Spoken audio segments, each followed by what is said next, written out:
Shalom, welcome to another episode of Inspiration from Zion. I'm Jonathan Feldstein. I have the privilege of being your host, coming to you from the Judean Mountains here in Israel. I like to refer to it as the original Bible Belt. Inspiration from Zion is a program of the Genesis 123 Foundation, whose mission is to build bridges between Jews and Christians with Israel in ways that are new, unique, and meaningful. I pray that you will find this all of those.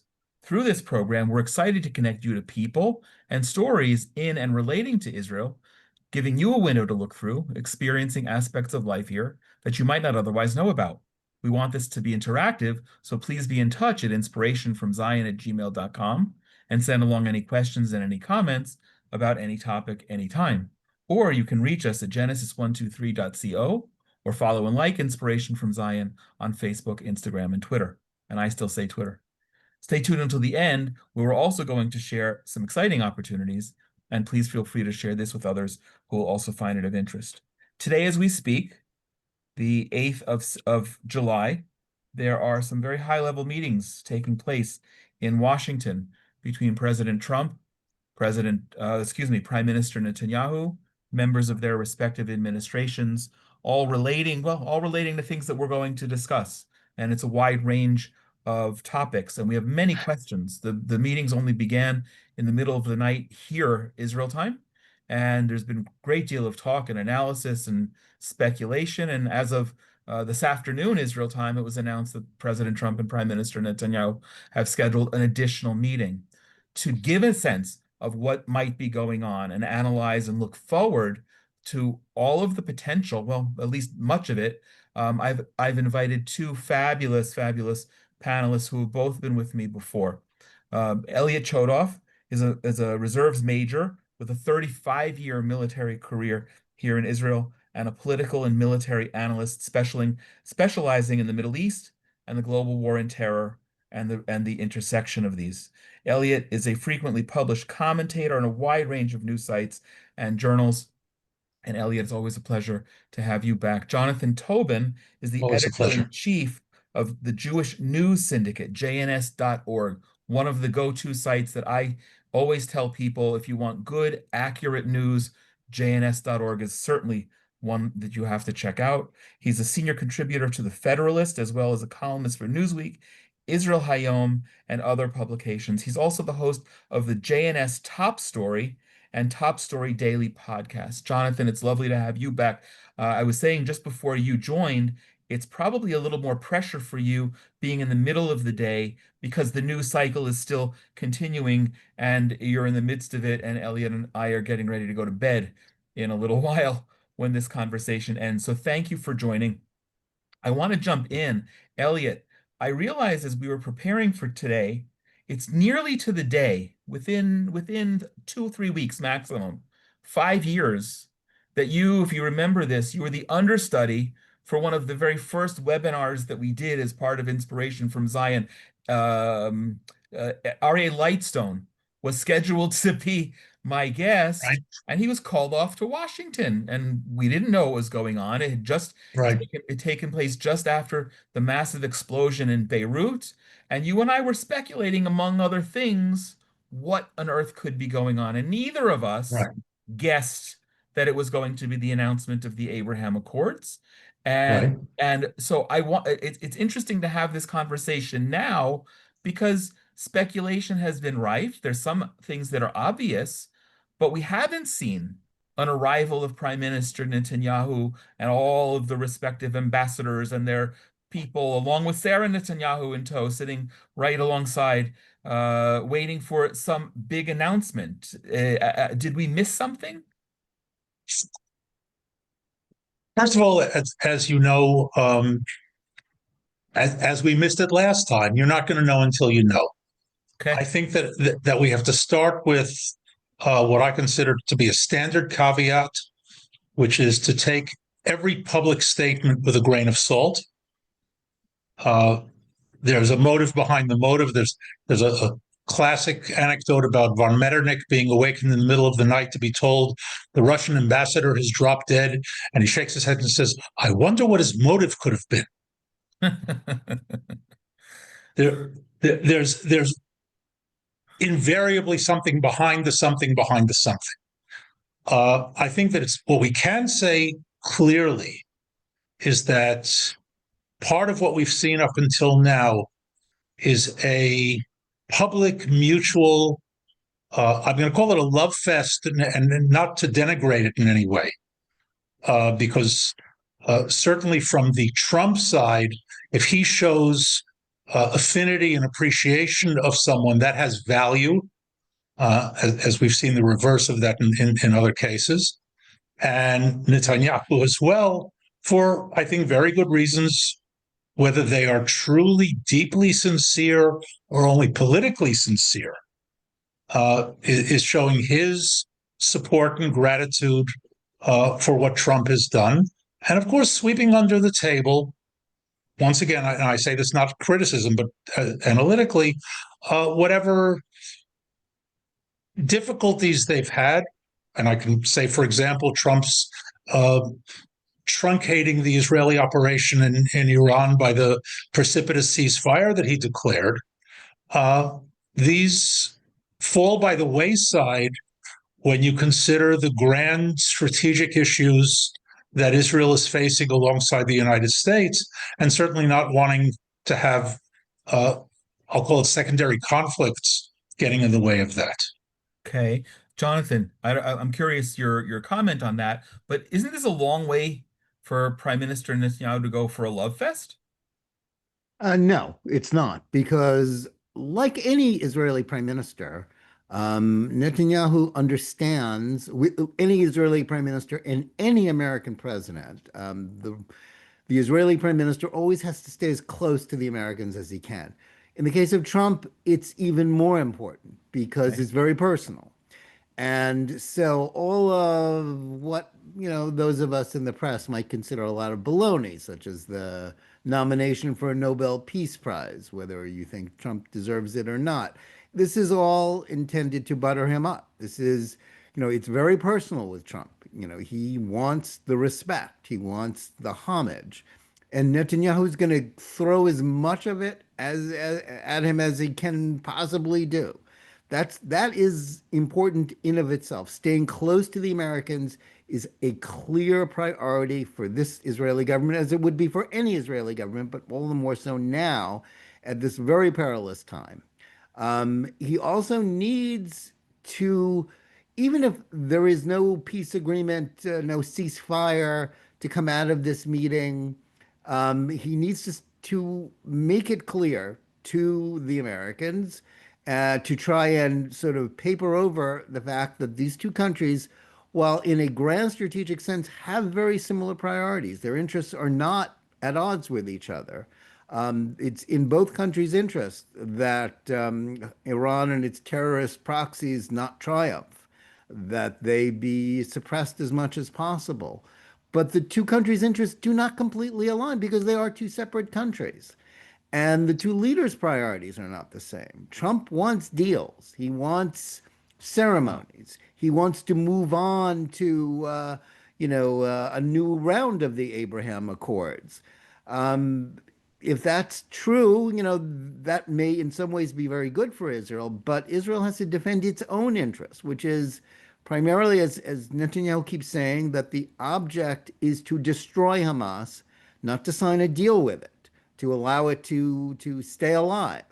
The Americans kind of understand that, and they kind of share it, but not entirely. So the mere act of going to Washington, kissing up to Trump and paying him all the homage that they can and making their case to him, that's important no matter what follows. Were either of you expecting what I'm referring to the big, beautiful deal? There was so much speculation that there would be that ceasefire announcement, that everyone running to the end zone, waiting for Hamas to say yes and start bringing home hostages. And that hasn't happened yet. Was my expectation, were others' expectations inflated? I'm going to go out on a limb here. Okay. And I don't do that. I don't do that often. The statements coming out of Israel before Netanyahu left were that there isn't going to be a deal while he's in Washington. Okay. Okay. And now here's where I'm going to go out on a limb. I think that Netanyahu and Trump have agreed that America is going to impose a deal, because I think that all of the information that's coming out, as deniable as it is above the surface, both from the IDF high command and what I'm getting from the lower command, is that we are in a state of diminishing returns in the operation in Gaza. And Netanyahu can't back down for obvious reasons.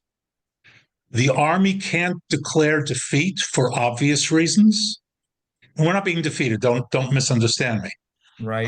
But as we saw in the tragedy last night, in the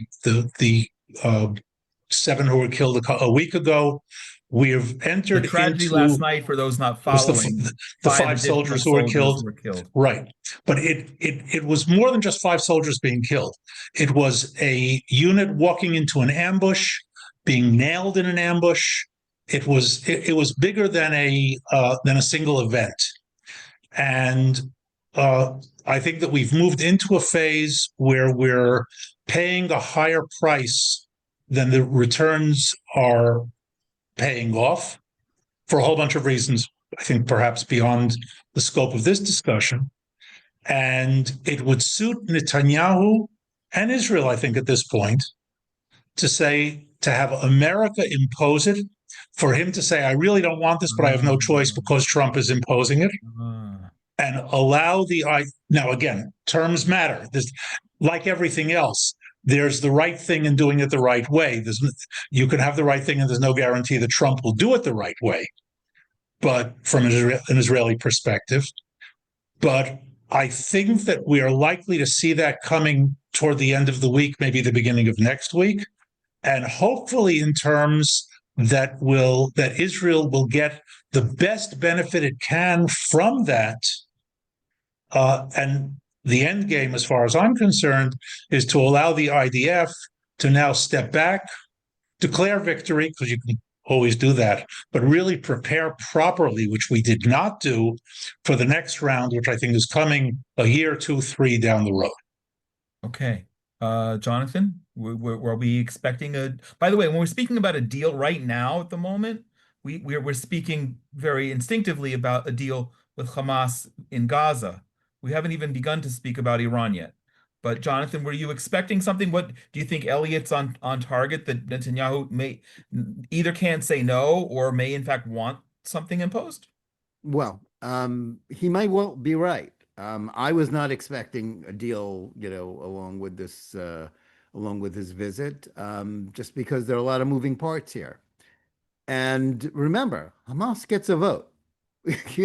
We often, as is always the case with discussions in Israel and in the Jewish world about what are the proper terms for peace with the Palestinians, or on any front or in anything, the other side gets a vote. What is Hamas willing to settle for?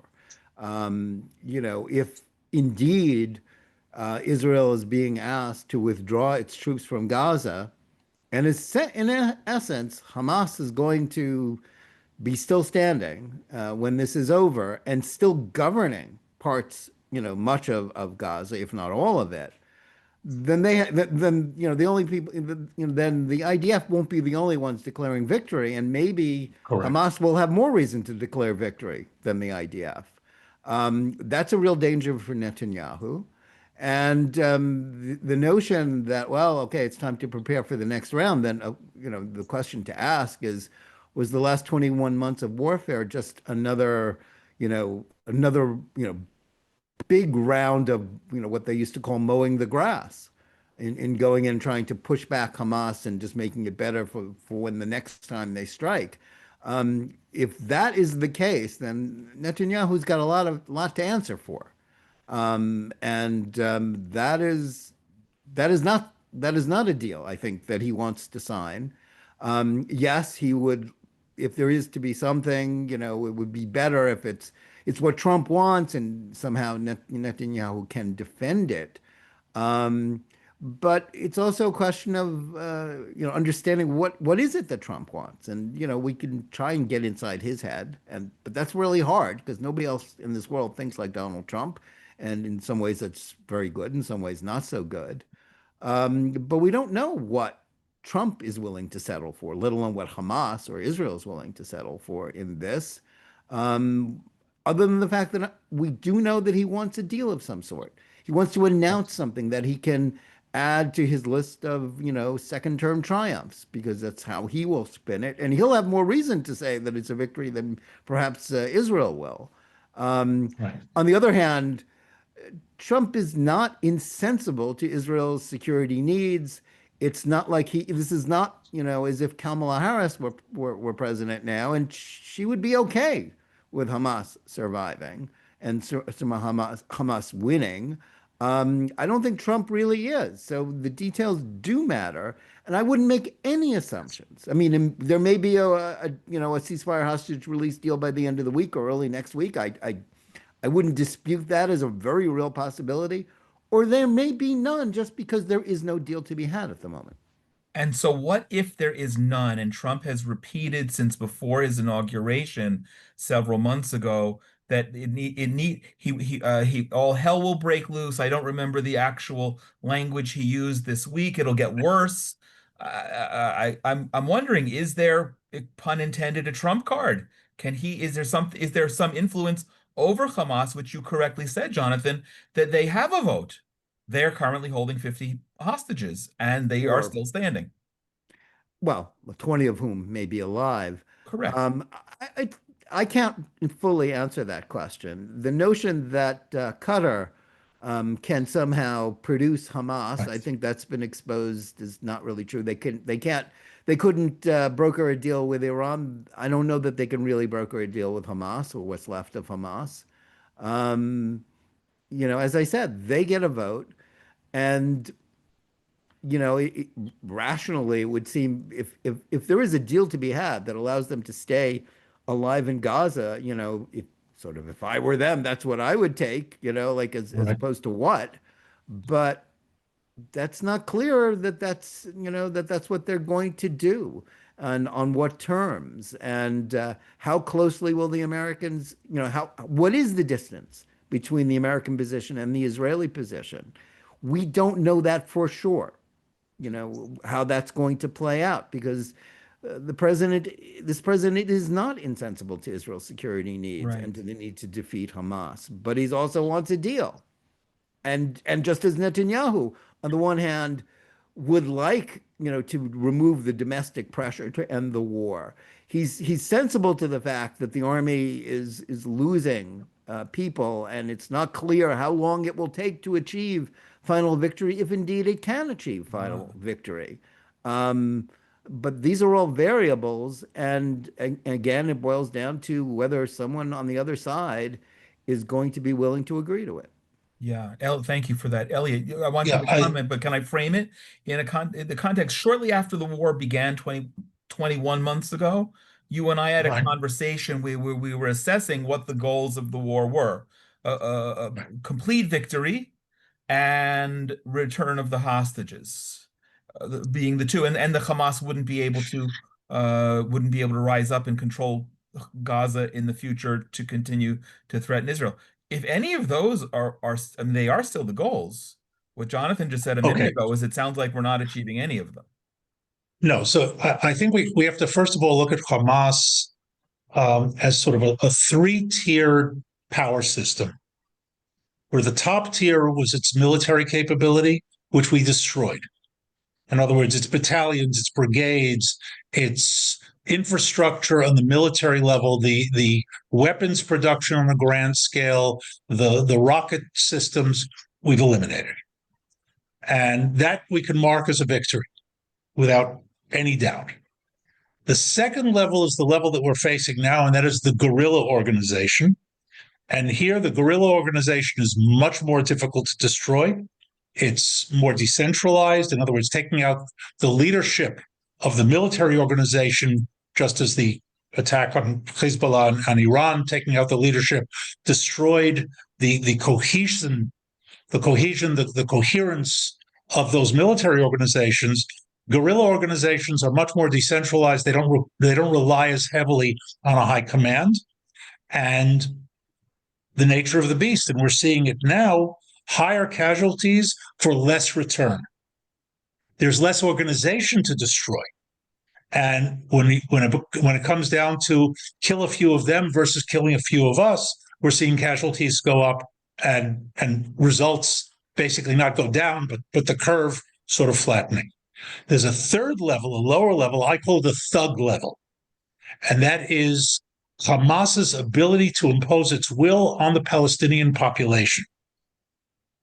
And that is virtually impossible to destroy, because for that, you just need a few guys with Kalashnikovs going out in the street and grabbing some people and shooting them, and using that threat. In other words, the terror threat over the Palestinians is much greater today than the terror threat over Israel. So if we want to recap it, Hamas today cannot repeat an October 7th type attack. If that was part of the objective, we have achieved it. Okay. In other words, it has been brought in closer. I'm going to leave Judea and Samaria out of this question for a moment. Okay.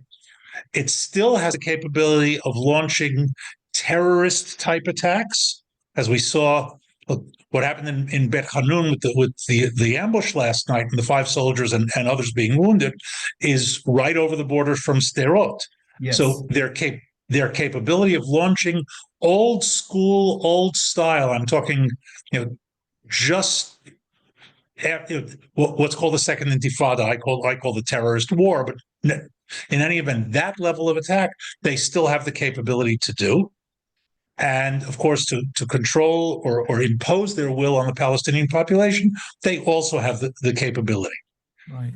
The question now becomes: is the IDF prepared? Is Israel prepared, both militarily and socially, to pay the price, which we're now paying heavily, to reduce the second, forget about the third. In other words, the thug level, we're not going to have much effect on. And I would argue, and of course the hostage question, I also don't believe that we're ever going to see all of the hostages. I think that no matter what agreement anybody comes to, when push comes to shove at the last minute, they're going to say, "Oh, we can't find 3 of them or 5 of them or whatever," and we're going to go into that. And we need to be prepared for that. Right. But ultimately, you get as far as you can, and I think that if we consider where the IDF is, and as I said, that's a whole conversation in and of itself, but I believe that the casualties that we're seeing today, both the 7 of a couple of weeks ago and the 5 of last night, and talk about the killed, not counting the wounded, are in part the result of a fatigued, worn down IDF that is making mistakes, it's being sloppy, that needs to reassess itself. It has not made the full shift to guerrilla warfare, and that can't be done on the fly, so to speak. So with all of that together, I think that, I'll come back to what I said before, for Netanyahu, a perfect solution would be for Trump to impose it upon him. He kicks and screams and says, "This is not what I want, but I'm stuck because I can't go against Trump." Yes, Hamas will declare victory. Jonathan, I agree with you 100%. We've got to pay that. That's part of the price of that. Well, Iran has declared victory too. They did, so exactly, precisely. Right. But I think that there's a point at which, to use a gambling analogy, you're throwing good money after bad. There's a time when you have to stop, take a step back, and say, "Okay, we need to prepare for the future." That's interesting from a person with a 35-year military career, Jonathan. And I didn't believe that 6 months ago. I know that. Jonathan, I wanted to move on, but that's a lot of let me just add one thing before we move on, likely to Iran. The 2 war aims that Netanyahu has always, said of this conflict, namely get all the hostages back, defeat Hamas, they've always been mutually exclusive. The idea that you could do both has always been just illusory as far as I'm concerned. You're never going to get all the hostages back if you're going to really do this much. If you're really going to defeat Hamas, or really drill down deeper into the three layers that Elliot spoke of. It's not possible. It's not going to happen. And that's a problem. That's a political problem. It's also a strategic problem for Israel.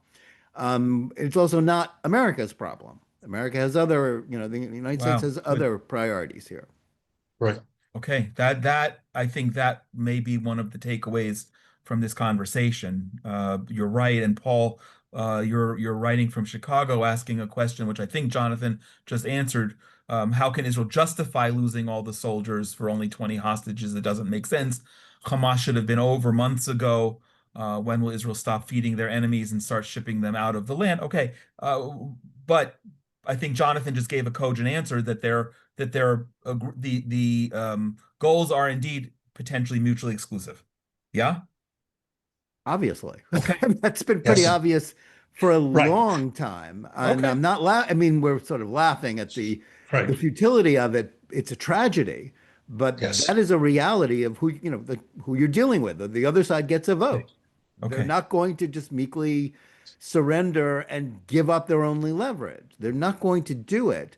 As to the future, he's speaking about shipping people out, which is what Donald Trump was speaking about only a few months ago. His big, beautiful future for Gaza as a resort is not going to be possible under these, maybe it was never possible. We could argue that it was always, pie in the sky.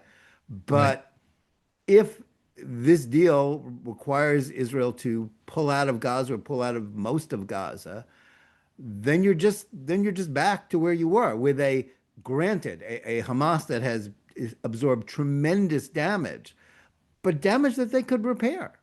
They can rearm if they are the sovereign on the ground. If the thug level exists and the guerrillas are still there, the military formations can be reformed if Israel is is not allowed to basically occupy more of the territory. Not occupy more and withdraw from. I just want to interject one point here. For me, there's one absolute necessary stipulation, and it's the one that we're holding over Hezbollah, and that hopefully will hold over Iran and as well over Hamas. And that is, in contrast to previous years and decades, zero tolerance for any violation whatsoever of any agreement. Okay, and that's essentially what we're doing now with Hezbollah. It's not 100%, obviously, but it's an effective policy. The idea of what we did over prior years, both with Hamas and Hezbollah, was to say, well, a few more rockets, what difference does it make? Another, platoon of terrorists on our border. There are already so many, what's a few more, and so on. What we're doing today is saying one of them moves into the zone, we find out about it, we take them out. We find, 3 rockets somewhere, we take it out. If we use that same policy, and of course that needs to be approved, so to speak, by the administration, because they can condemn us for going after them. If we end up with that, then we're in a dilemma.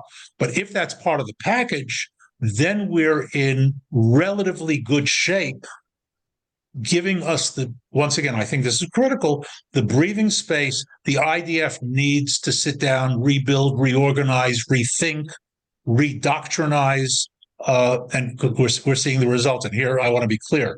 Troops on the ground, tactically, brilliant. And I'm not an easy grader.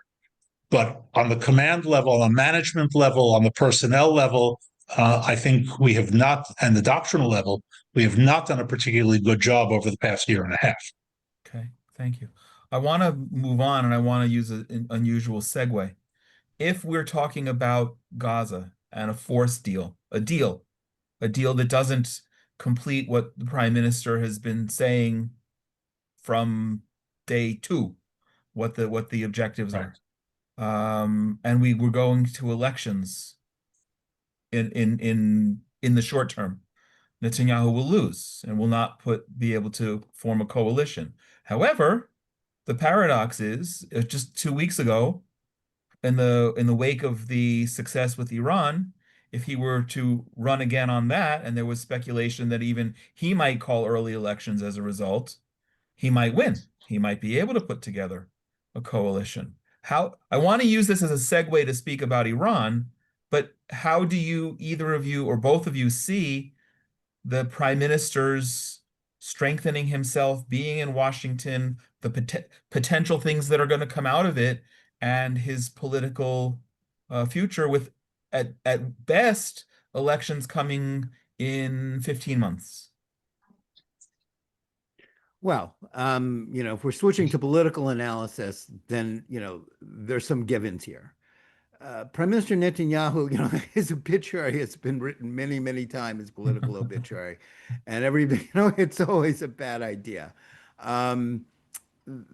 He has something to run on for the next time. Yes, October 7th happened on his watch, and a lot of people will never forgive him for that. And they have a leg to stand on. I mean, you could argue that the military and the intelligence establishments were far more responsible than the political leadership. And in addition to the fact that basically nobody on either side of the political aisle in Israel, the sort of the Netanyahu, anybody but Bibi and Bibi, none of them were, on October 6, 2023, were interested in doing something about Hamas. None of them expected this. None of them were ready for it. I mean, except Lieberman. Except Lieberman, that's true. But, and yes, and maybe But Veer would have been willing to vote for an expedition into Gaza and rebuilding the No, I'm talking about conceptually, yeah. Right. But other than that, I was like, but nobody was listening to Lieberman. It's not like Lapid or Gantz or Bennett wanted to do any of that. Right. It was just Netanyahu, it was their good luck that this didn't happen while they were in charge. But the point is, Netanyahu is still going to have, his 25 to 30%, Likud is going to get 25 to 30% of the vote. Right. The political math is what it is. And, part of the desperation of the Israeli left throughout 2023 during the turmoil over the judicial reform debate was their idea that after Netanyahu being able to construct a clear, like a 64-seat majority with his right-wing and, ultra-religious allies, was the demography of Israel was such was that they were never going to win another election. And that demography is that demographic problem for the Israeli left, which is to say that, Shas and, the two Haredi parties, they keep getting more votes, and the religious Zionists, or whatever they're calling themselves, and the Ben Gvir party, they keep getting more votes in each election cycle. The sort of the old Israeli left-wing liberal establishment that controls, all the smart, the educational, journalism, education, journalism, big business, high tech, they're getting fewer votes, their parties. The next election, whether it happens in a couple of months or sometime in 2026, when it will, I mean, this Knesset, for all of the turmoil that this Knesset has presided over, they may come close to lasting the longest in recent memory of any Knesset that has been elected, which is actually not surprising because it was a very clear majority, at least by Israeli standards. So the expectation that somehow, Netanyahu is somehow doomed by the events of the last, year and a half, or, somehow just people just being sick of him, as they have good reason to be. I mean, he was elected the leader of the Likud 32 years ago. I mean, that's how long he's been a major figure in Israeli politics. It's too long in any democracy. There are no term limits for prime minister in Israel, and it would be very difficult to have it. But, it's sort of democratic systems aren't made for permanent leaderships. That said, there's every reason to believe, I think, that the worst outcome for Netanyahu, no matter what happens in the peace talks, no matter what happens with Iran, no matter what happens about anything, is a draw, like the ones that were experienced between 2019, the four elections, the 2019 through 2021. And if it's a draw, he stays prime minister. So, unless we're taking into the fact that he's a man in his mid-70s whose health does not seem that good. I mean, he should live to 120. You should wish that whether you're for him or against him. If if you're a betting man, and I certainly am not, especially where it concerns Israeli elections, if you're going to ask who's going to be prime minister, in January of 2027, your favorite is Benjamin Netanyahu and nobody else. Wow. Okay. Elliot, Um, are you betting on I'll him? just add two things. First of all, Jonathan, I agree with everything you said. Let me just add two sort of additions to that. First of all, the people is a beast, and you never know.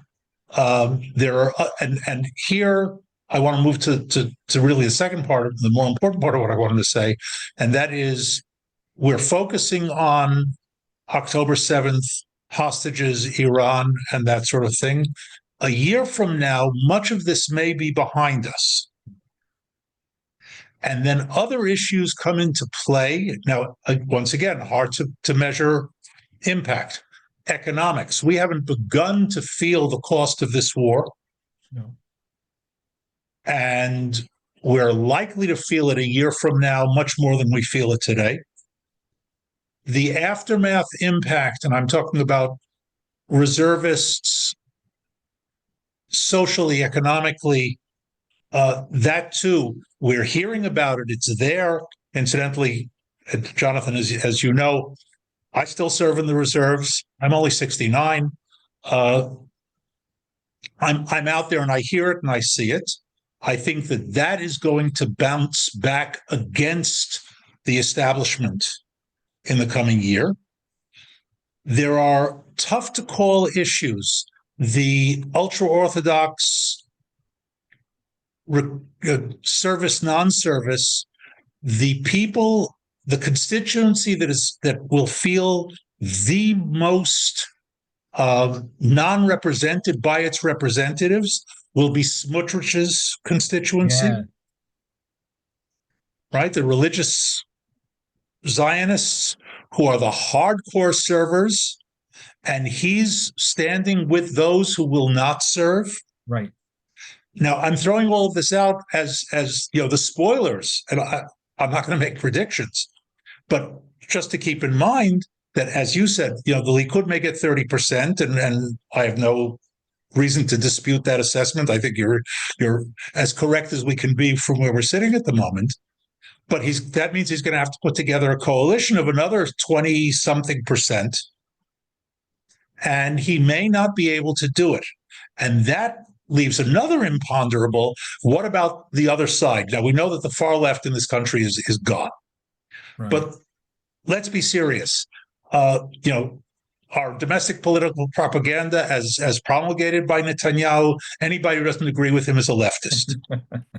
But Bennett is not a leftist. This isn't advocacy, right? Bennett is not a leftist. Gantz is not a leftist. Lieberman is not a leftist. Even Lapid is not really a leftist, although he's the left end of that. Yair Golan is a leftist.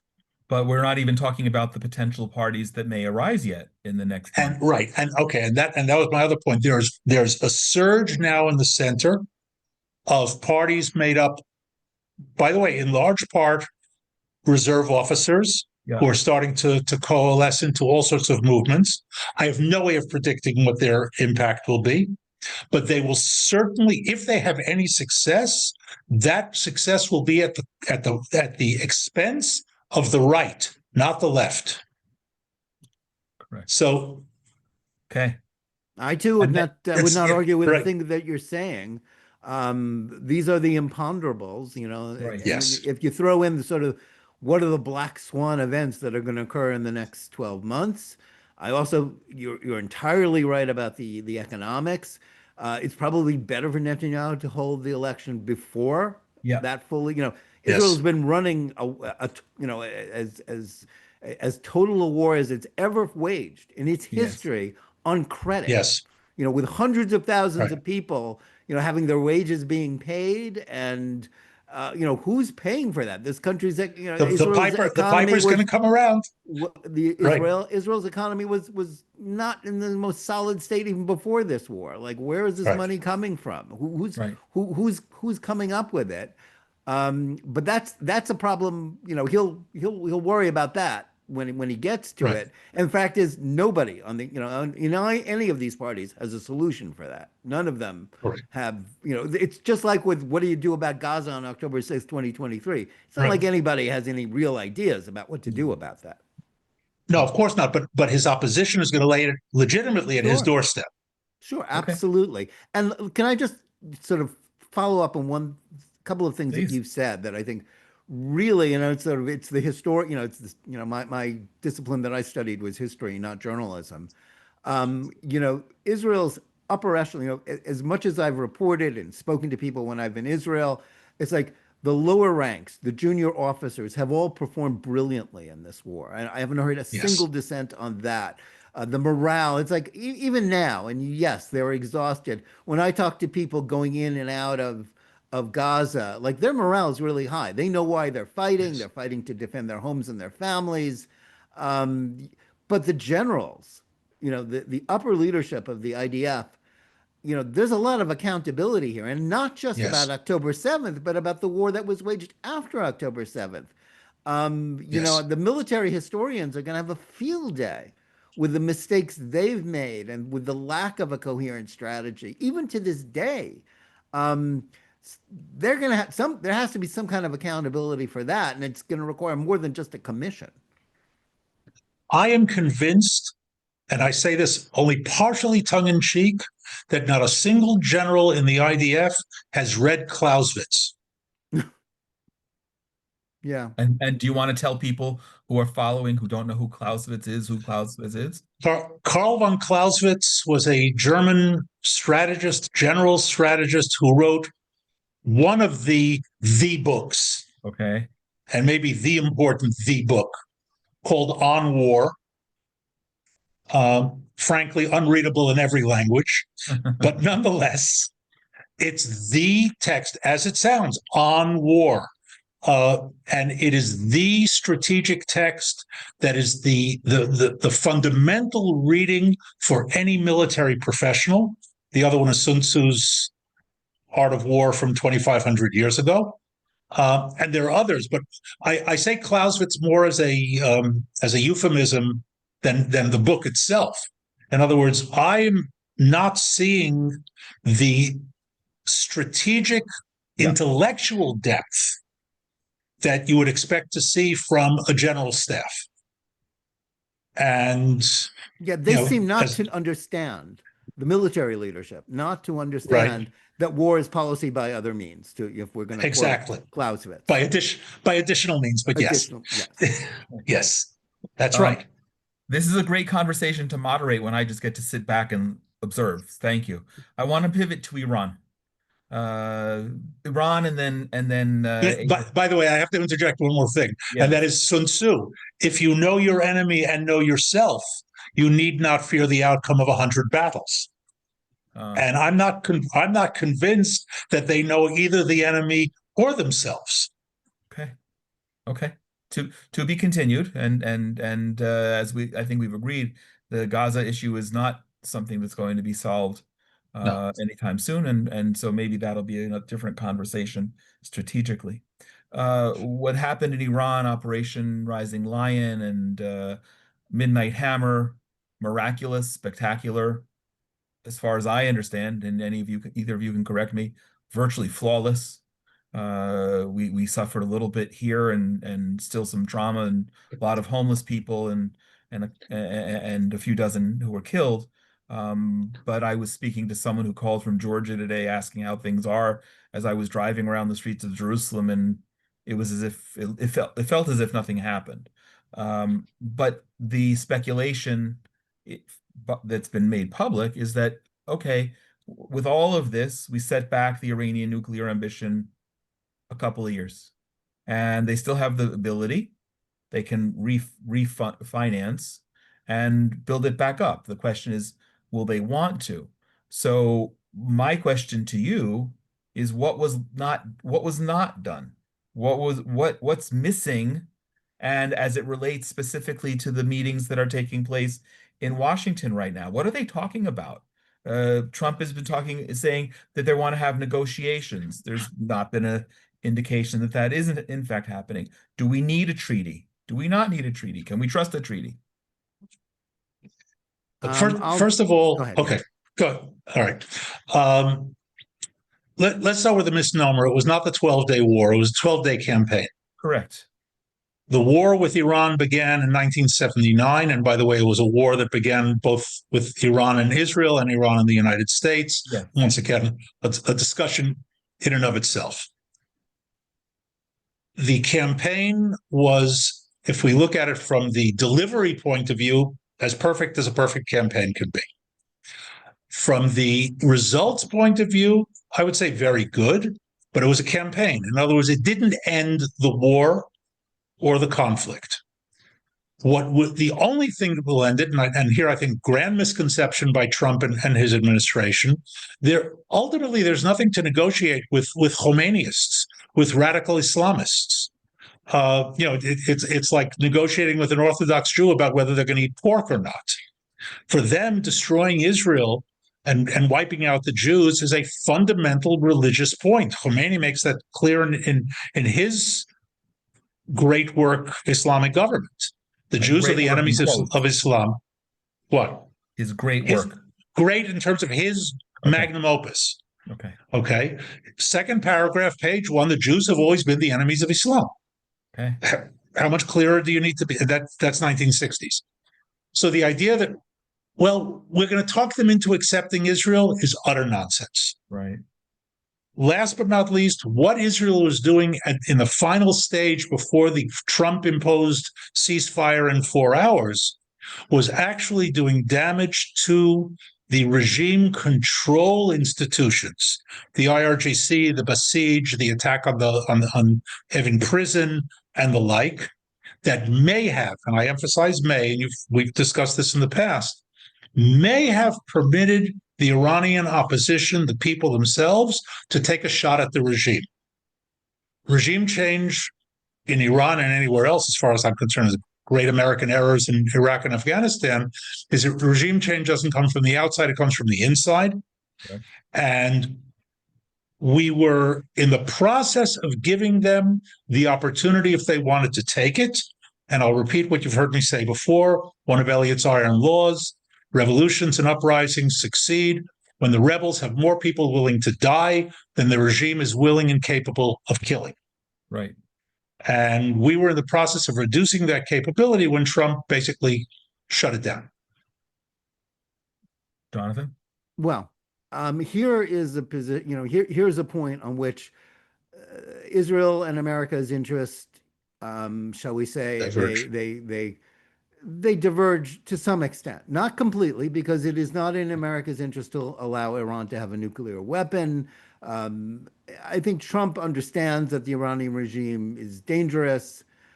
On the other hand, the United States didn't need to involve itself. Trump doesn't want to involve himself in a long-running war or in an attempt to create regime change, which is a very chancy thing, which, as you say, has to come from within. And there's no sign right now that the opposition in Iran is in any position. And even another week of Israeli actions, I'm not convinced, and maybe I don't think the administration is convinced that another week or even another month of Israeli attacks on Iran would have done anything about that.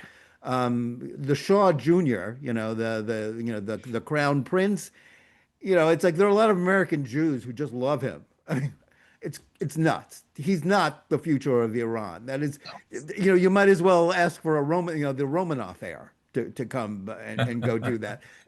There's a lot of magical thinking going on about Iran's future. And Iran, what Trump seems to have understand, which I think is correct, is that yes, you can say they can refinance, but they're kind of broke. And the resources they would need to repair what Israel and the United States broke in that 12-day campaign may be beyond them. And Israel can just attack them again, and the United States can just attack them again. So I think Trump is not wrong to say that, listen, we've done the damage we needed to do to Iran. And if they're willing to sign a paper, fine. And if not, we've reduced the threat from them.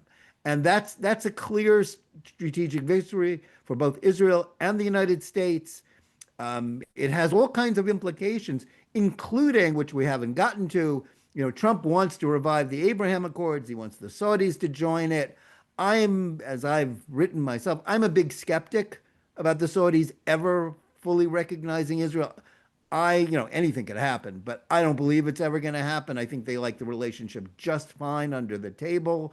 And the fact that Iran has had its wings clipped severely reduces their motivations to do this. Let me just add one more thing, and that's a little off the topic of what I just said. And I'm a journalist; I can't help but asking questions, even if I'm on here to ask questions. My question for Elliot, if I'm conducting this interview, is why was the IDF High Command and the whole intelligence establishment so well prepared to do in Hezbollah, to vivisect the Iranians, and yet so unprepared to deal with Hamas in Gaza, both before and after October 7th? It's like it's and this is I'm a journalist. I'm not pretending to be a general or even a military historian. It seems like they have always been much more interested in fighting Hezbollah in Iran than they were in fighting Hamas. What's up with that? A few things. I'm just trying to get my thoughts in a coherent order. First of all, the failure of October 7th was in a category that we would call strategic intelligence failure, which, the categories Pearl Harbor, Barbarossa, Yom Kippur, and the like. And those are typically failures of analysis, not of gathering. The great book is Roberta Wohlstetter's Pearl Harbor, Warning and Decision, early 1960s, where she coined the terms signals and noise. Right. And she argued that Pearl Harbor happened not because of lack of information, but because of too much information and the inability to sort through it. And I think we see similar things in Yom Kippur and the like. So the information was there, and we come to, even the SIM cards and that sort of thing, concepts and groupthink. It's pretty standard. What happened with Hezbollah and Iran, and I'm being very, very brief on all of this. Each of these is, what can I say, is a lecture in and of itself. Mm-hmm. But with Hezbollah and Iran, it's much more tactical and operational intelligence, where the system is told, this is what you want, what you need to find. I want to know where Nasrallah is. I want to know where this is, where these things, and that the system is uniquely suited to find if they're told to do it. Last but not least, Hamas was discounted some of our listeners, if I can just interject, I yes. don't want to stop you. Right. I can imagine that some of our listeners and viewers are saying, so they knew where Nasrallah was, but they don't know where the hostages are. Oh. Okay. Right. Because Nasrallah was in communication.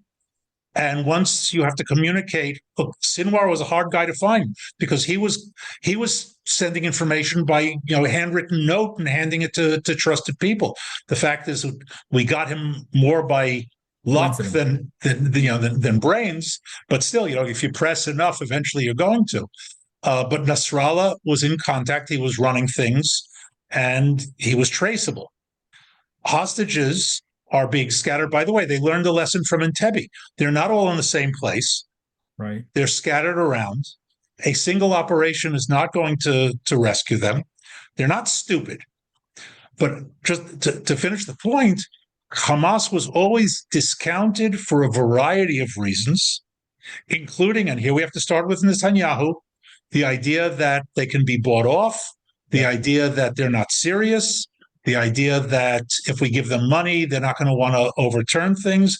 I wrote stuff on this, some of it published, some of it not, in the late teens and a couple of years before.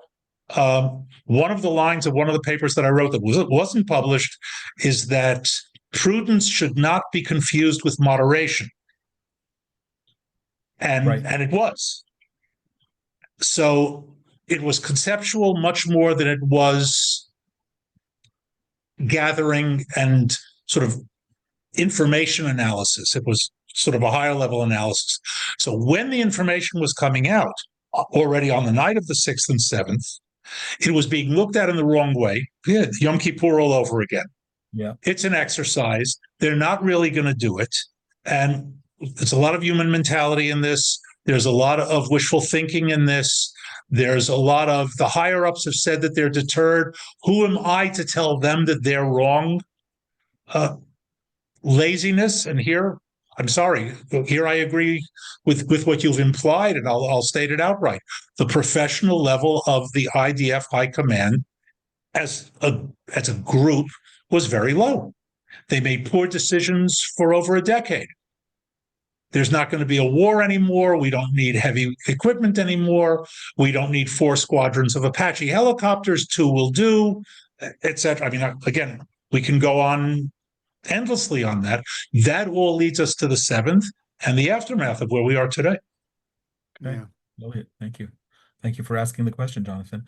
I told everyone about an hour. I'd like to wrap up with a little bit of discussion. Jonathan, you opened the door about the Abraham Accords and a very correct, I believe, observation that the Saudis have much less of a reason now to join, whether Trump needs or wants that or will pressure that. But a lot of talk now about Syria. And I think maybe Elliot, maybe it was the last conversation we had that it came up, whether can we even trust, I mean, consider who the new president of Syria is, a guy who until 6 months ago was on the most wanted list, and the HTS, I can never pronounce the Arabic term that it stands for, until this week was listed as a terrorist organization. And so one thing I don't understand, whether we can trust them or not, and whether it's a ruse potentially in collaboration with Turkey to have more influence, love your thoughts on that, is whether or not, even if in good faith, the Syrian leadership now wants to come into an Abraham Accord, and Trump believes that that can happen, and Netanyahu says that that would be nice. Why do we, I say as an American, why does the organization need to be delisted all of a sudden from being a terrorist organization? It is. I think what's happening with regards to Syria is it's an exercise. Honestly, I think the United States, I think the administration sees an opportunity, and they're gonna like play out. It's like a hand of cards. They're gonna play out. They're gonna play all the cards in their hand. Let's do this for them. Let's do that for them. Maybe they can become a normal country and a normal government. Syria was never a normal country, normal government. Prior to the Assad regime being installed in, 1970, if I've got my dates right. Correct. Syria was like what I would call a banana republic without the bananas. Like there was a new government being overthrown every other year, right? Or more. It's a patchwork of, tribes and peoples.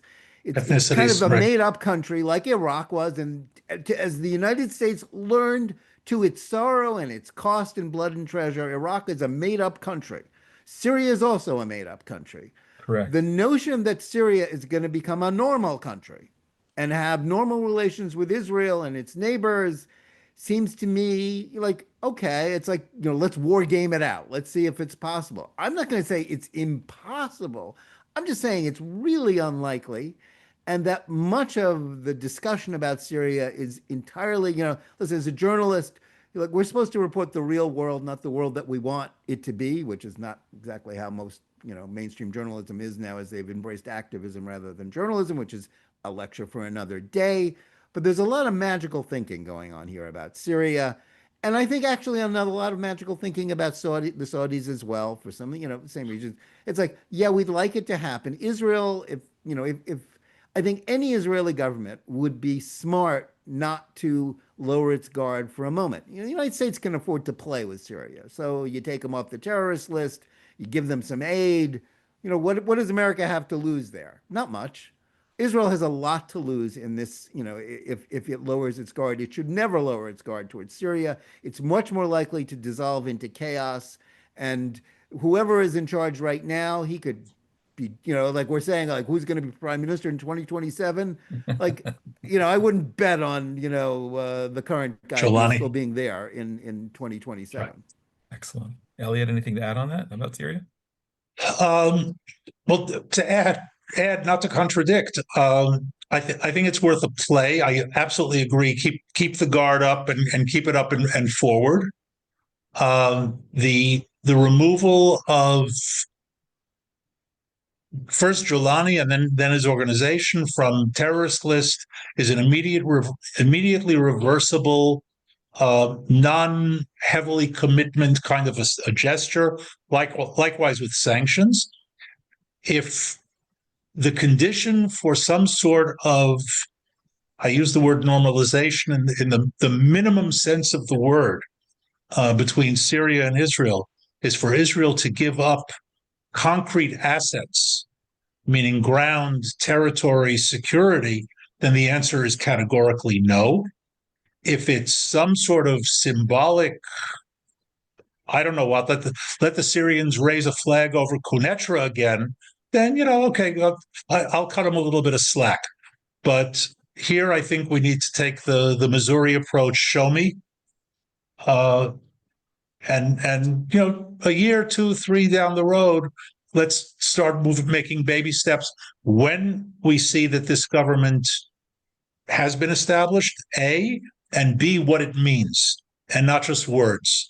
The fact that Jolani changed his fatigues to a suit and tie and trimmed his beard doesn't convince me that he's suddenly become a Western liberal Democrat. Which both of you are saying, even if there is a possible deal with normalization with Syria, it's not a leapfrog into what we know as the Abraham Accords, where rapidly 4 countries established full diplomatic relations, and not that we had war with them per se, but there's no threats, and in fact there's thriving opportunities, and we can never. And Jonathan, your point was so good. Since before 1970, since the French created Syria, Syria has been a banana republic without the bananas, and it can always go back into to anything. Yeah. Look, if he wants to open, go ahead. Sorry. No, I was just going to say briefly, if he wants to open an embassy in Israel, I'd say go ahead and let him do it, and if they want to set up a hummus stand there, that's also okay. But to go beyond that, okay. I don't see it. And he's not going to open an embassy without getting territory back. Yeah, and if he did, and even if he did, that would just increase his chances of being overthrown. And don't think the Saudis don't worry about that either. They're the guardians of the whole. Their legitimacy as their regime. Like, we forget this because we think they're just all oil businessmen. The legitimacy of the Saudi regime, dating back to its inception over a century ago, when they kicked out the Husseini, the Husseini clan that wound up in Jordan and Iraq, was that they were associated with Wahhabi Islam. A very strict form, strict Islamist, creed. If they recognize Israel, they lose that sort of orthodox legitimacy. For sure. And that, don't think that they don't worry about getting overthrown, because that could happen too. Nothing, like the notion that they are permanent, that they can never happen, that they can't be, that one branch of the very large, Ibn Saud family, which has to all be paid for. Like there's so many of them, there's not enough oil revenue to go around anymore. That's why they have to modernize. Some out of, some lesser branch of the family could overthrow MBS and his father. So, I don't believe it. Just like don't count on that. Because as much as Israel is permanent, God willing, and many Arab leaders understand it, the Arab populations and the Muslim world still is more in tune with Hamas's idea about Israel being a temporary thing that can someday, be destroyed than a reality that should be traded with and turned into an ally.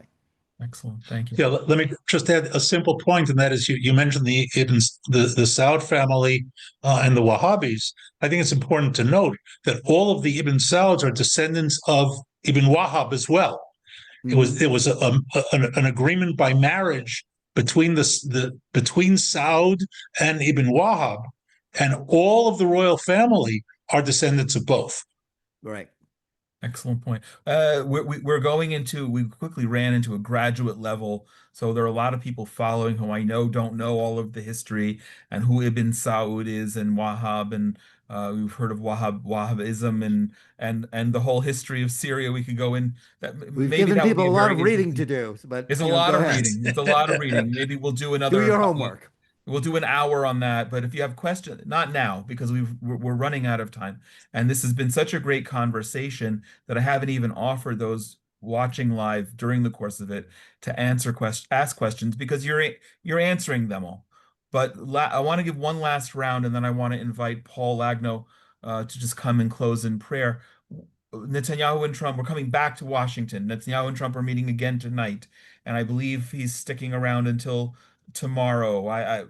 When you were saying something earlier, Jonathan, about why it's so important for Netanyahu to be there to show the commonality of interest, I would have really loved to see Netanyahu fly off to Texas and express his condolences to the families who were devastated there.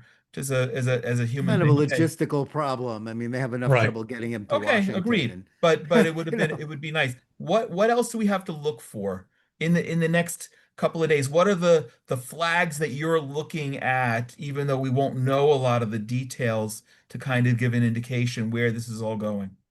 I'm just looking for statements, not from Netanyahu, but from Trump, and sort of what insights he's going to give us with whatever comes out of his mouth, because he's a very candid, and he's very open, and he's very Yeah. transparent. Whatever you think about him, he's probably the most transparent president we've had in memory, or ever. About any dissatisfaction with Israel's positions, any impatience with Israel's positions on Gaza, or anything else. That's what you have to look for. Has Netanyahu assured him that, like he's with him and everything's fine, everything's copacetic with them? What are the fissures? Where the places where the interests of, we know the interests of the two countries do not completely coincide. Has that become an issue to the point where Trump's going to say something about it? And once he starts saying something about it, that gives an opening for Israel's critics to jump in, for Israel's critics on the right, the sort of the woke right that hates Israel, the Tucker Carlson people. Like, that's the thing we're looking for. Will Trump give them any ammunition? And we have to hope that doesn't happen. If you love Israel, you have to hope that it's clear that Trump is with Netanyahu and not Tucker Carlson. Excellent. Elliot, what are you looking at? Ditto. Ditto. Perfect. Yeah, Okay. exactly. Amazing. Jonathan, Elliot, this has been fabulous conversation. Great panel, great interaction. I'm just inviting Paul Lagno to join us as a panelist, and he's been asking a lot of really good questions here. Okay, good. And Paul, come on, and I just want we have a lot we need to pray about, and I know you are, but where are you? There you are. Paul, welcome. You just muted, so you need to unmute yourself, please. Paul, you need to unmute yourself. There you go. Thank you, Jonathan and Elliot and everyone else that was able to attend. I just wanted to say we are part of the Bible student movement, probably the oldest existing non-proselytizing Christian Zionists in the world today, Bible students. And we have a big convention coming up next week in Pennsylvania. I'll be conducting some sessions on the subject of the war that's going on. So it's a big topic, and we have been studying it since 1876. And in 1876, Bible students predicted Israel would come back as a nation. And we also predict that Israel will be blessing all the families of the earth very soon. So let's pray. Our sovereign Lord in heaven, our God and Father, we praise thee for thy greatness and thy holiness, and we praise thee for the gathering of the elect of Israel back to the land, and that you have worked for them the miracles over these 77 years of the process of regathering and taking of your land for your name's sake. We pray now that you would guide and direct Bibi Netanyahu and President Trump according to your will, that they may indeed show your greatness and holiness in the sight of all nations. We pray especially for the IDF, for those brave soldiers, for their wives, for their families, and for all those that need thee in a special way. We long for your kingdom to be established through that nation of Israel, and we pray always through your name. Amen. Thank you, Amen. Paul. And, gentlemen, I want to thank you all. We wrap up, and as we always do at the conclusion of our programs, offer a special gift to those who are following, whether it's live or the recording afterward. We want you to share this, like this, comment, and we offer a special incentive. We call it From Jonathan's Bookshelf. And all we ask you do is comment, like, or share the link to this. And every month we pick one of you at random to receive a copy of a special book. And now for nearly 2 years since we published Israel the Miracle, it's always been that, Israel the Miracle, and a lot of people are loving getting that book, a $75 value that we want to offer to you for free. So please go ahead and do that. We're always grateful that the podcast and webinar series are sponsored by our friends at the Willow Run Greenhouse in Culpeper, Virginia. If you're ever in the area, I always encourage people to pop in and thank them for helping make conversations like this possible. And also special thanks to the Coin family as well for their meaningful sponsorship. Inspiration from Zion and all of the Genesis 123 Foundation programs are made possible by donations. So please consider joining us to help continue the dialogue and build bridges between Jews and Christians. A generous donation came in today that we should dedicate this episode in memory of the soldiers who were killed this week, and we pray along with that they will be the last, whether there's a ceasefire or not, that we will not have this anymore. I think some 888 soldiers who have been killed since the current war began. If you'd like to sponsor a future episode in honor or memory of a loved one or a special occasion, please be in touch at inspirationfromzion@gmail.com. We'd always love to hear your comments as part of a dialogue and invite you to send questions as well, specifically questions about traditional Judaism or in this case, 400 level Middle Eastern history classes that you just don't know the information about. So please be in touch at inspirationfromzion@gmail.com. Please share this with others who will also find it of interest, and continue to join us right here as we bring you more meaningful conversations with fabulous panelists relating topics that you won't hear anywhere else. Wherever you are in the world, I pray that you and your loved ones are all safe and healthy, and I send my blessings from right here in the Judean mountains. God bless you.